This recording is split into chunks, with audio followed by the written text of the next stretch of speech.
Number आहे भाई, एक नंबर व्यवस्थित आहे का तुम्ही?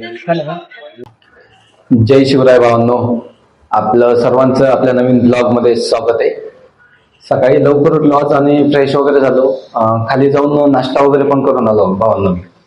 आणि नाश्ता वगैरे केल्यानंतर आता थोडस काही इन्स्टिट्यूटचं काही काम होतं. म्हणजे जसं की आता 9th आणि 10th स्टँडर्डचे जे मुलं आहेत त्यांच्या एक्झाम स्टार्ट झालेल्या आहेत स्कूलमध्ये. आणि एक्झाम स्टार्ट झाल्यामुळे आपल्याला कसं असतं की जे चॅप्टर वाईज काही क्वेश्चन्स असतात ते क्वेश्चन्स आपल्याला शॉर्ट आउट करावे लागतात. कारण रिव्हिजन लेक्चर घेताना त्या मुलांना आपण ते क्वेश्चन्स कसे सॉल्व्ह करून दिले जातात याबद्दल इन्फॉर्मेशन वगैरे देत असतो.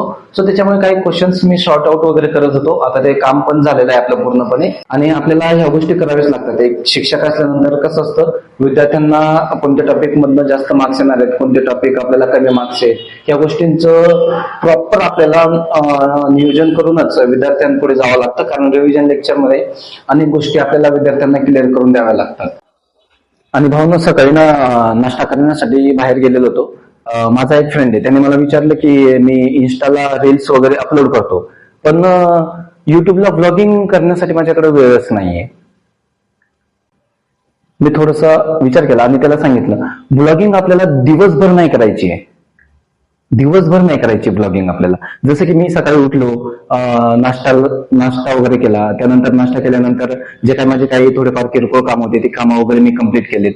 आणि मग मी आता जॉबवर जाणार आहे. जॉबवर गेल्यानंतर आपल्या जॉबमध्ये ज्या काही ऍक्टिव्हिटी वगैरे होतात, जसं की फॉर एक्झाम्पल कालच्या ब्लॉगमध्ये मी दाखवलं तुम्हाला की आमच्या इन्स्टिट्यूटमध्ये बर्थडे सेलिब्रेशन वगैरे झाला, त्याचा थोडासा आपण ब्लॉग वगैरे केला. त्याच्यानंतर आता माझा जॉब वगैरे संपलाय, मी जॉबवरून घरी जाणार आहे. घरी गेल्यानंतर आपण जेवण वगैरे करणार आहे. जेवण केल्यानंतर आपण थोडंसं बाहेर फिरून वगैरे येतो. ह्या गोष्टी आपल्याला ब्लॉगमध्ये सांगायच्या आहेत. आणि ह्या सगळ्या गोष्टी जेव्हा आपण ब्लॉगिंग करतो ना, त्यावेळेस आपला जो जॉब असतो, जॉबचा जो टाइम आहे, तो टाइम सोडून अतिरिक्त वेळेमध्ये किंवा अतिरिक्त जी वेळ मिळते आपल्याला, त्या वेळेमध्ये आपल्याला ब्लॉग शूट करायचा असतो मित्रांनो. सो आपल्याला खूप जास्त काही वेळ लागत नाही. दिवसभर जर आपण ब्लॉगिंग करत बसलो तर व्हिडिओ खूप मोठा होऊन जाईल. आपल्याला व्हिडिओ खूप मोठा नाही करायचा आहे. 10-15 मिनिटाच्या अराउंड मध्ये आपल्याला व्हिडिओ झाला पाहिजे. आणि पूर्ण 12-13 तासामध्ये 10-12 मिनिटाचा व्हिडिओ सहज आपण बनवू शकतो मित्रांनो. म्हणजे खूप आपल्याला दिवसभर व्हिडिओ शूट करण्याची गरज नाहीये किंवा खूप पूर्ण वेळ देण्याची गरज नसते आपल्याला. मी त्याला प्रॉपर समजून सांगितलं की आपल्याला आपले जे कामं असतात ते कामं झाल्यानंतर आपल्याकडे जो अतिरिक्त वेळ असतो ना, त्या वेळेमध्ये आपल्याला ब्लॉग शूट करायचा असतो. आणि फक्त सायंकाळी ज्यावेळेस आपण सगळं ब्लॉग वगैरे शूट केल्यानंतर आपल्याला रात्री थोडस एडिटिंग वगैरे करण्यासाठी एक्स्ट्रा वेळ द्यावाच लागतो. कारण एडिटिंगला थोडासा वेळ जास्त लागतो. ह्या गोष्टी असतात मित्रांनो. मग त्याच्यानंतर पुन्हा एक प्रश्न विचारला की हिंमत होत नाही पुढे येण्याची, म्हणजे कॅमेऱ्यासमोर आणि लोकांसमोर जाण्याची हिंमत होत नाही. सुरुवातीला होणार नाही. सुरुवातीला आपल्याला, जसं की आता मी पण सुरुवात करताना काय केलं होतं की आपला जो रूम आहे, रूम मध्ये कोणीच नसतं, त्यावेळेस मी कॅमेऱ्यासमोर उभा आणि कॅमेऱ्यामध्ये व्हिडिओ शूट करायचो आणि बघायचो आपला ऑडिओ कसा येतोय, आवाज कसा येतोय, क्लॅरिटी कशी येते. असं आपल्याला थोडंसं काही दिवस रूम मध्ये करावं लागेल. आणि एक वेळ आपल्याला कॅमेऱ्यासमोर बोलण्याचा कॉन्फिडन्स आला ना, मग हळूहळू आपण खाली जाऊ शकतो, लोकांमध्ये फिरू शकतो. अशा प्रकारे थोडीशी सुरुवात करावी लागेल आपल्याला. पण सुरुवात तेव्हाच करणार आहोत मित्रांनो ज्यावेळेस आपण कॅमेऱ्यासमोर बोलण्याचा प्रयत्न करूया. आणि त्याच्यासाठी आपल्याला बोलावंच लागेल. जर तुम्हाला ब्लॉगिंग करायची असेल, मी बऱ्याच वेळा माझ्या मित्रांना बघतो, अनेक माझे मित्र आहेत जे इंस्टाग्रामवरती इतक्या छान छान रील बनवतात. म्हणजे अगदी फक्त काहीतरी बनवायचंय म्हणून रील बनवत नाही, व्हिडिओ वगैरे प्रॉपर शूट करतात, ऍक्टिंग वगैरे पण प्रॉपर करतात. मग ते इंस्टाग्रामसाठी जर तुम्ही व्हिडिओ किंवा रील्स तयार करू शकता, तर मग युट्यूबसाठी का नाही करू शकत मित्रांनो? नक्कीच काही खूप जास्त वेळ द्यायची गरज नाही आपल्याला, पूर्ण आपल्या दिवसभरातला वेळ द्यायची गरज नाही. थोडंसं आपल्याला वेळ काढायचा आहे. त्या वेळेमध्ये आपण ज्या प्रकारे इंस्टाग्रामवरती रील्स बनवतो, तसेच आपल्याला या ठिकाणी ब्लॉग बनवायचा आहे. आणि पूर्ण ब्लॉग झाल्यानंतर थोडंसं एडिटिंगचा पार्ट वगैरे असतो. एडिटिंग वगैरे करायला शिकलेत की ऑटोमॅटिक आपला ब्लॉग तयार होतो मित्रांनो. सो थोडंसं ह्या गोष्टी करायला शिका. इंस्टाग्रामला होते तर आपण रील्स वगैरे अपलोड करतोच, तर मग थोडंसं रील्स वगैरे अपलोड करतो ना, त्याच प्रकारे आपल्याला ब्लॉगिंग करायची आहे, जेणेकरून आपल्याला युट्यूब साठी ब्लॉगिंग करायला मिळेल मित्रांनो. सो बघूयात आपण. पण असो, आता थोड्या वेळात आपण जेवण वगैरेला जाऊयात म्हणजे टिफिन वगैरेच घेऊन येणार आहे मी तिकडनं. कारण डायरेक्ट मेसवर बसत नाही मी, रूमवरतीच येऊन जेवण वगैरे. चला भावांनो, तयारी वगैरे झाली आपली. आता थोड्या वेळात आपण जॉबवरती जाणार आहोत. पण आता झालं काय, आज मी 12 वाजताच आज जेवण केलं आणि आता वाजलेत आपले 2:40 झालेत. 12 वाजता जेवण केल्यामुळे थोडीशी पुन्हा भूक लागली. आता रूमला कसं असतं, आपण ज्यावेळेस रूमला वगैरे राहतो ना, काही ना काही खाण्यासाठी घेऊनच आलेलो असतो आपण. आणि थोडस आता बघूयात काय असेल तर. त्या ठिकाणी मी खजूरचं पॉकेट वगैरे आणलेलं आहे. थोडस खजूर वगैरे खाऊयात आणि मग हे खाल्ल्या गेलं थोडस खाऊयात आणि खाल्ल्या गेलं की मग पुन्हा आपण क्लासला जाणार मित्र. तर थोडस मी खजूर वगैरे खाल्ले, कारण कसं असतं क्लासला जाण्याआधी थोडस काहीतरी खावंच लागतं.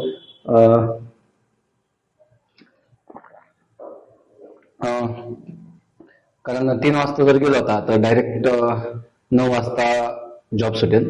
सो त्याच्यामुळे मध्ये भूक वगैरे लागत असते, म्हणून क्लासला जातानाच थोडंफार काहीतरी खाऊन वगैरे घेतो आपण. ठीक आहे मित्रांनो, निघूयात आपण आता क्लासलाच निघेल माझ्या थोड्या वेळामध्ये. ठीक आहे, भेटूयात आपण मित्रांनो, क्लासला जातोय आता. चलो बाय.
चला भावांनो, क्लास सुटला आहे आपला.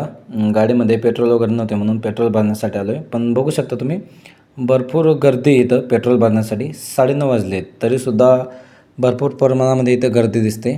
चला, आता थोडेसे 1-2 बाईक राहिले आहेत आपल्या पुढे. पेट्रोल वगैरे भरूयात आपण या ठिकाणी.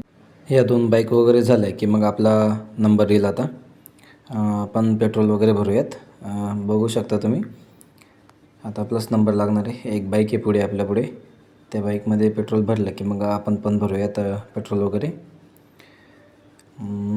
बघा, शेवटची बाईक आहे. आता एवढं झालं की आपण पेट्रोल वगैरे भरूयात भावांनो, आणि मग जाऊयात रूमला. ठीक आहे, चलो बाय बाय. चला भावांनो, जेवण वगैरे झालं आहे आपलं. थोडंसं आपण आता फिरून येऊयात. जाऊयात आपण आता. आतमधला लाईट बंद करून देऊ का? ठीक आहे, चला मित्रांनो, लाईट वगैरे बंद करतो. हा जो व्हिडिओ बनवतो ना आपण, नाही हा ते आता रात्रीचं.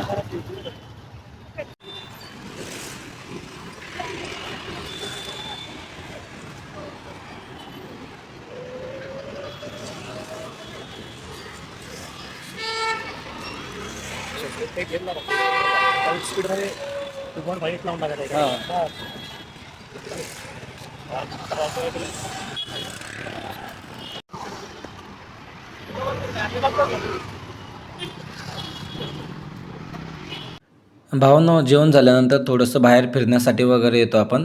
तर समोर दूध दिसते, आपण दूध वगैरे घेऊयात. बघू शकता तुम्ही या ठिकाणी मोरिया दुग्धालय आय थिंक समोर आहे, आपल्या समोरच. काकां ते मस्तपैकी दूध गरम करतायत. छान प्रकारे शेवटचं दूध राहिलेलं आहे, त्याच्यामुळे लास्टवाला दूध खूप छान वाटतं. आता बघा, काकां ते थोडंसं मिक्स करतील दूध, आणि मिक्स केल्यानंतर आपल्याला ते देतील. बघूयात आपण दूध कशा प्रकारे लागतं आहे, याची टेस्ट वगैरे नक्कीच तुम्हाला सांगूयात आपण थोड्याच वेळात. आता काकां ते आपल्याला ग्लासमध्ये दूध वगैरे देतील भावांनो.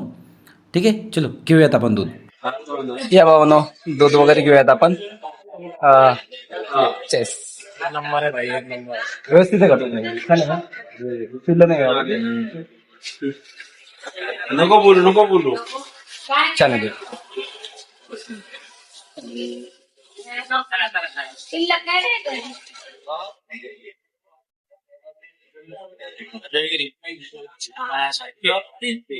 चला भावांनो, बाहेरून फिरून वगैरे आलो. आता थोडंसं एडिटिंग वगैरेचं काम आपण करणार भावांनो. ठीक आहे, आजचा ब्लॉग आपण इथेच स्टॉप करतोय. भेटूयात उद्या. चलो बाय बाय.